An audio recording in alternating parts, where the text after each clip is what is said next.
బాలయ్య సినిమాకు పైసా వసూల్ టైటిల్ ఏంటి? విడ్డూరం కాకపోతేను చాలా మంది అభిప్రాయం ఇది.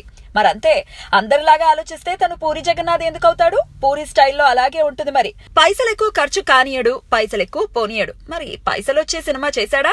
ఇక బాక్స్ ఆఫీస్ బద్దలే. పూరి జగన్నాథ్ అంటే మాస్, ఇక బాలయ్య అంటే ఊర మాస్. వీరిద్దరికి సరిగ్గా కుదిరిందంటే మాత్రం వసూళ్ల సునామీ అని వేరే చెప్పాలా? పైగా పైసా వసూళ్లో బాలయ్య ఫస్ట్ లుక్ కి ఎక్కడా లేని రెస్పాన్స్. ఆ స్టిల్స్ చూసి ఫ్యాన్స్ పండగ చేసుకుంటున్నారంటే నమ్మండి. అందుకేనేమో బయ్యర్లు పైసా వసూల్ కి ఎగబడుతున్నారు. నైజాం రైట్స్ అయితే గ్లోబల్ సినిమా వారు ఫ్యాన్సీ ఆఫర్ తో దక్కించుకున్నట్లు ఫిల్మ్ నగర్ టాక్. గౌతమిపుత్ర శాతకర్ణి లాంటి భారీ విజయం తర్వాత రానున్న సినిమా అవడంతో అంచనాలు కూడా ఆకాశంలో ఉన్నాయి. ప్రస్తుతం నడుస్తున్న డ్రగ్స్ వ్యవహారం కూడా ఈ సినిమా వసూళ్లను పెంచే అవకాశం ఉందని కొందరి వాదన. అదలాగా అంటారా? ఈ సినిమా 3 వంతులు పైగా పూర్తయింది అనగా ఈ డ్రగ్స్ రచ్చ మొదలైంది. మరి పూరి సినిమాని ఎలా తీసుంటాడు అనే ఆసక్తి జనాల్లో ఉంటుంది కదా. ఆ ఆసక్తే సినిమా వసూళ్లు పెరగటానికి కారణం అవుతుందని కొందరి అభిప్రాయం. ఇక సినిమా బాగుంటే చెప్పేదేముంది? పైగా బాలయ్య సినిమా.